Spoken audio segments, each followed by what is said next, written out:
Now that you're here, I can finally give my crew a chance at a new life.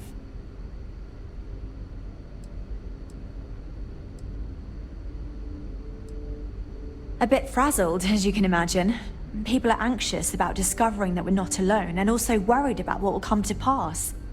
While we hope we can work out a deal with the people on the surface, they seem reluctant to reach out, so there's no telling what will come of that.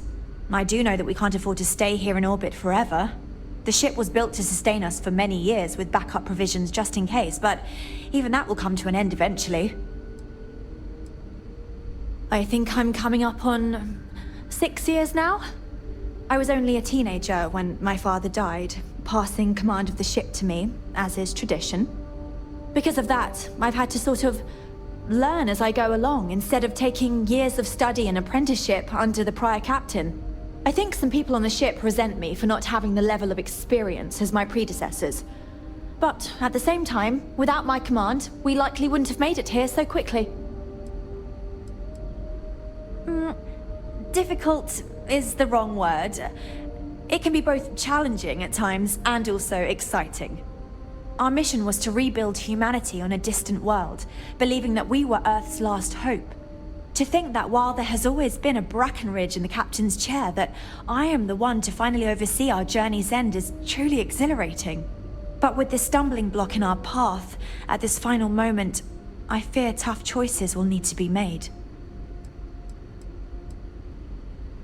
Well, as I mentioned, we've been unsuccessful in communications with anyone up until you arrived, though not for lack of trying. But since you're asking, maybe you'd be willing to be a sort of diplomat between us and them as we attempt to resolve our situation. Does that sound agreeable to you?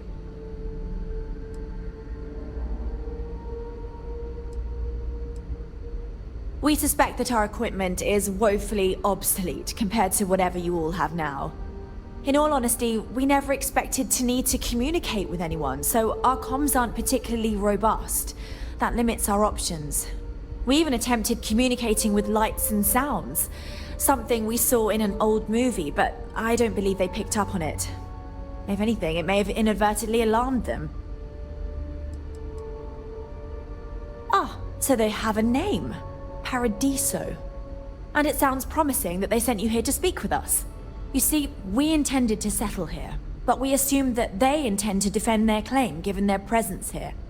We'd like you to go speak to them on our behalf and help us negotiate a solution, preferably one that favors us.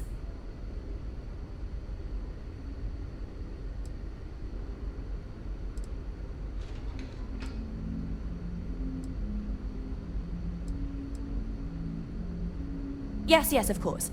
But we need to start from a firm position and state our goal. If need be, we can compromise, work out a mutually beneficial deal or some such, but initially I'd like you to be firm with them and convince them to leave the planet to us. Let me know how they respond, and we'll go from there.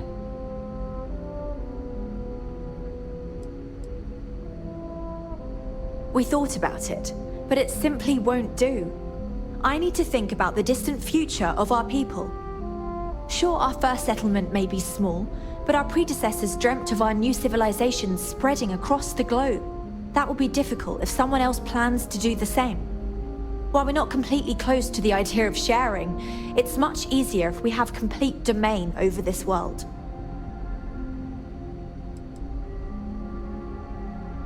Now, it makes little sense to give up before you try. Thank you, and good luck.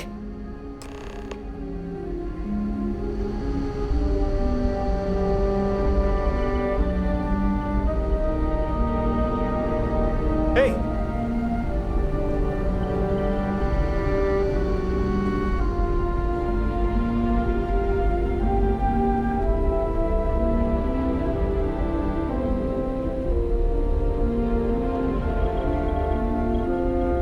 No matter what the future holds, I think I'll always be more comfortable in space.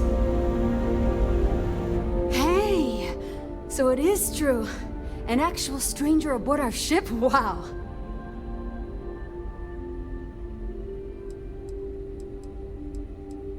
We don't get any. We never expected to meet anyone else traveling the stars.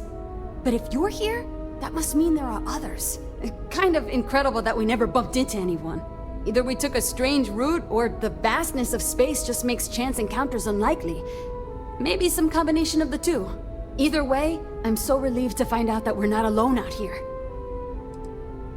Oh, geez. Sorry, of course you don't know my name. We never met. I'm Yue. Wow, I never thought this would happen.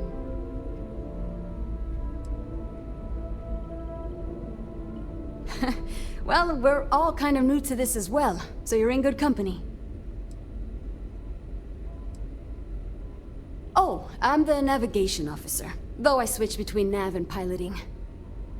I'll be honest, the ship pretty much flies itself.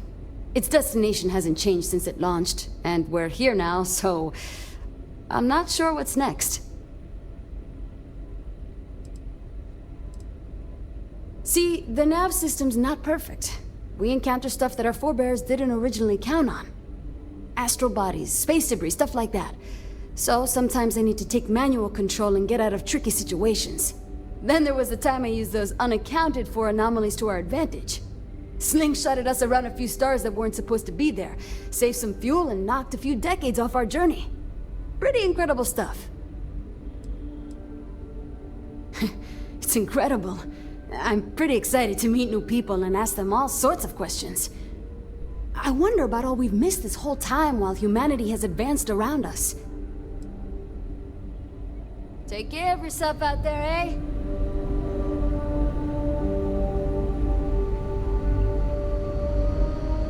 These are exciting times, aren't they? Now that we know what's out there, things are gonna be more interesting from here on out.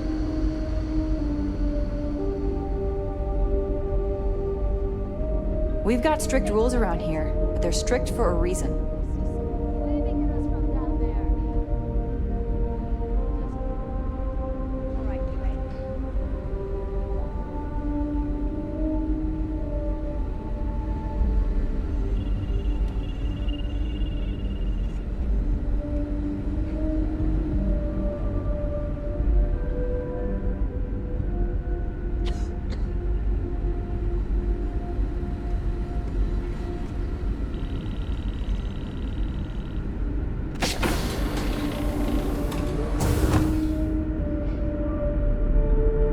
Constant is a peaceful ship.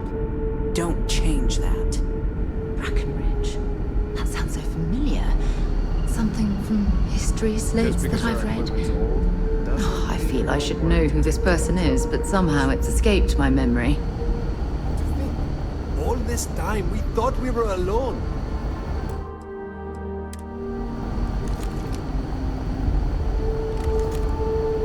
I know Captain Brackenridge has essentially given you free rein to wander the ship, but security will still be watching you closely. I hope you understand, given we have so little experience with people from the outside. It pays to take security seriously, something I understand much better now than in my youth. We were never trained to address threats coming from outsiders. We were never trained to address threats coming from outside our ship.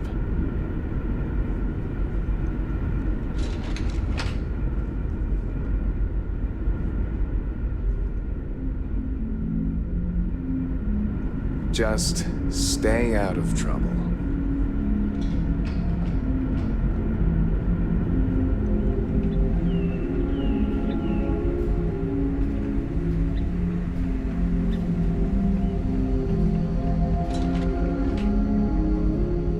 You came from outside the ship. I bet it was pretty cold out there.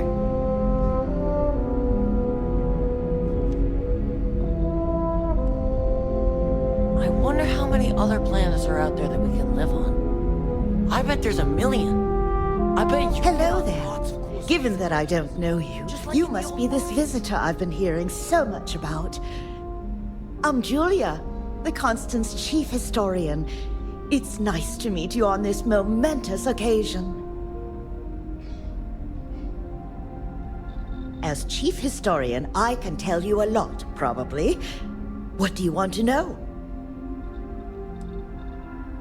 We're the descendants of wealthy elites, intellectuals, artists, scientists, and others who left Earth in 2040 to spread humanity to the stars.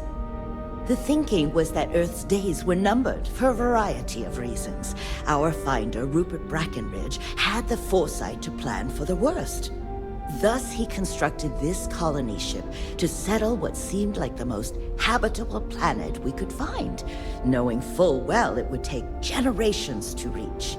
We suspected that we may have been the only ones to leave Earth, given that no one else seemed to have the same idea. I'm glad we appear to be wrong. Well, we launched Tuesday, September 27th, 2140. So, about 190 years now. Would have been longer, but it turns out we have an ace navigator who saved us some time with some tricky maneuvers. ECS stands for Earth Colony Ship. We wanted a fairly inclusive name to represent the planet, and not a particular nation of origin. There was an old colony ship that sailed across the oceans of Earth from a country called England to settle on a new continent. It was called either the Susan or Sarah Constant. No one seems to know for sure, so ours was shortened to just Constant. Ironically enough, that ship also reached what they thought was new land, and found it populated when they arrived. As chief historian, I can tell you a lot, probably. What do you want to know? You know where to find me if you ever want to know more. If you ask around, people will either tell you my job is absolutely critical to the mission, or I just hang out, read, and watch movies. There's more to it than that. Officially, I'm assigned to the role of chief historian. Generations ago, it used to be lawkeeper of humanity, but that seemed a bit too lofty. While I don't think my job is as important as captain, engineering officer, or cultivation manager, it's still vital to our mission. I run the educational programs aboard the ship for all the children and any adults who are looking to learn about Earth history. We try to have group sessions some evenings, where we read old Earth literature, watch old films, listen to music, and the like. So yes, I hang out with children and watch movies, but it's more involved than that. We historians are charged with keeping Earth culture alive, so that we never forget where we came from. Of course. Everyone was assigned their roles here. We don't choose our roles, since there are only so many of us, and every job is critical. Someone has to prove themselves either exceptionally bad at their job, or exceptionally good at another, in order to be moved. But that rarely happens. I do. But sometimes it's frustrating to convince some people that my job is important, since it's not directly related to our continued survival. There was a time where I thought my sister was the lucky one, running the hydroponics farm and being responsible for feeding everyone on board.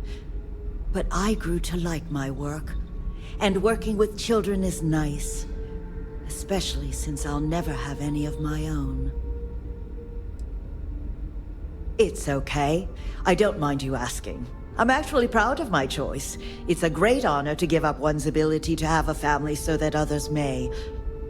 As you can imagine, a population limit is a necessity on board a colony ship. I made my choice long ago to give others the chance to have a larger family should they wish. Though, I suppose I don't need to worry about that now. Maybe it's time to consider it. Thanks for saying so.